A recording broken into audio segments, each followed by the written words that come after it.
In today's video, I'm going to be going over what makes a successful supply and demand zone in our eyes, right? What is the criteria required for a supply and demand zone to be valid?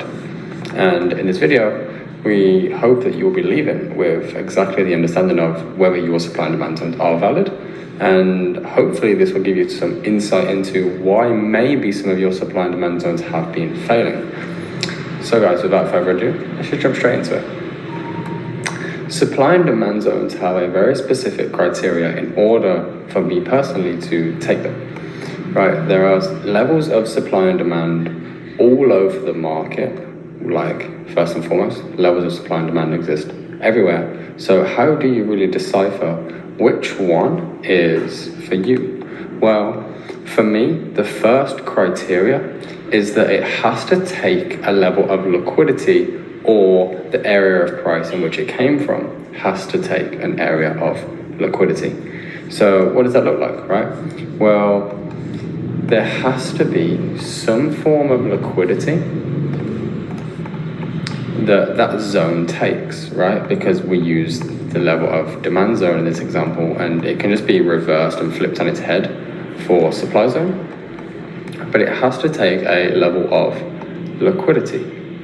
So in this example, as we can see right here, we have this wick right here, which is a sell to buy.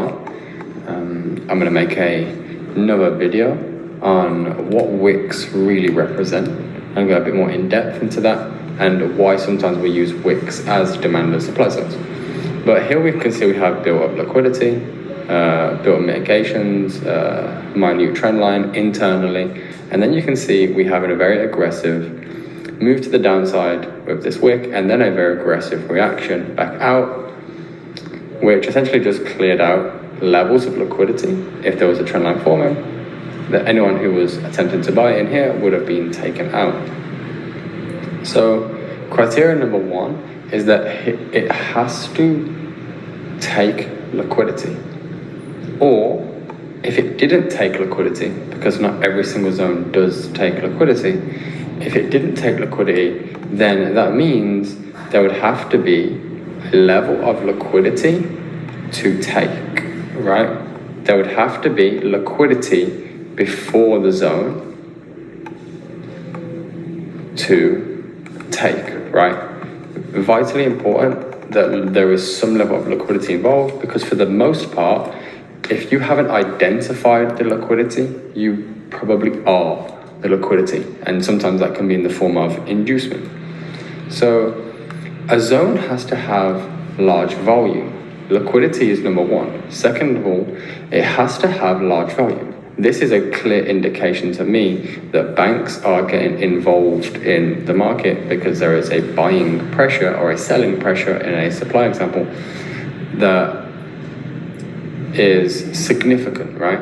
And it's purposeful, it's intent, it's driven. It has to have a large amount of volume. So if we're using this POI, just to be clear, I am talking about this wick right here as a sell to buy, because if you do go onto a lower time frame, you'll see that on the 5 minute, just refined, it is more of a clear quote unquote demand zone that of course has the sell to buy engulfed, very important, and you can see more clear the built up liquidity that was taken, the sell off into the liquidity pool, and then the continuation. So number two is that it has to have large volume, and as we can very much see that this zone right here has a large takeoff, right? There's a lot of capital injection that comes into the market when this forms. That's number two.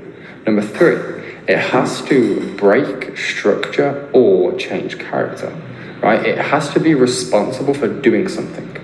There has to be an intent behind it. So in this example right here, we can very clearly see that on the 15 minute, this zone right here has changed character, right?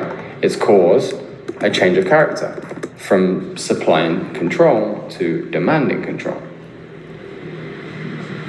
It's also broke internal structure.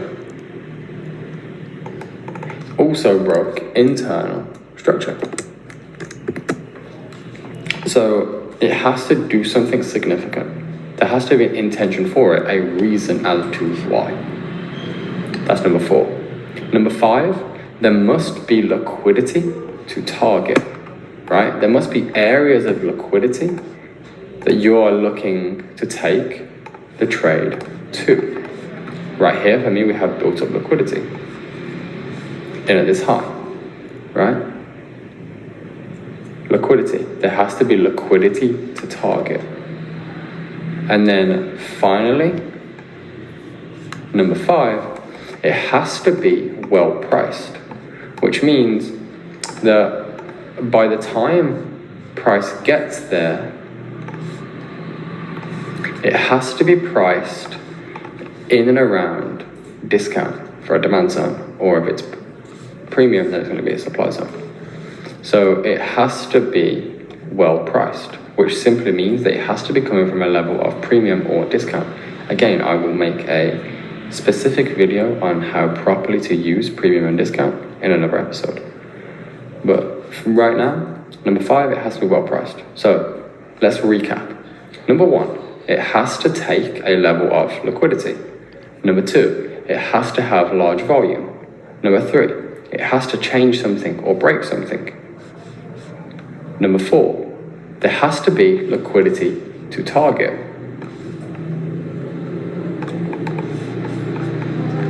Number 5, it has to be well priced within premium or discount. And that is exactly how I select a good zone, right? Whether a zone is valid or not. That's because from my perspective, I'm understanding that that's an area of price in which the banks are likely to be involved. The level of supply or demand has to be in alignment with the trend or the order flow. There's no point trying to long if the price should be going short. So my take profit 1 would be here, take profit 2 is going to be up here. You have to be in alignment with the order flow, right? It's the where are the banks intending to take price as your bonus. And there are no accidents, right? There are no coincidences in this market. Everything is perfectly done through cause and effect. So when you see something as aggressive as that,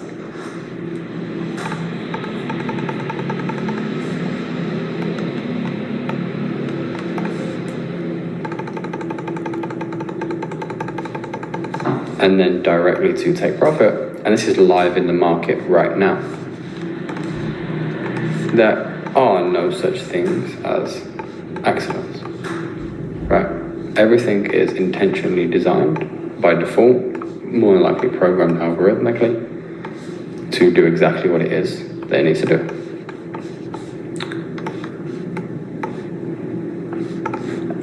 So guys, that is essentially our criteria of what makes a solid demand zone. All of it from A to Z. Thank you guys for joining. If you did enjoy the video, please don't forget to hit that like button. It helps us reach more people. Hit that subscribe button if you want to stay up to date with our posts. We are consistently posting pretty much every day with a large amount of volume. And if you want access to some of our free resources, like our weekly analysis, multiple times a week, you will receive full free analysis from us guys.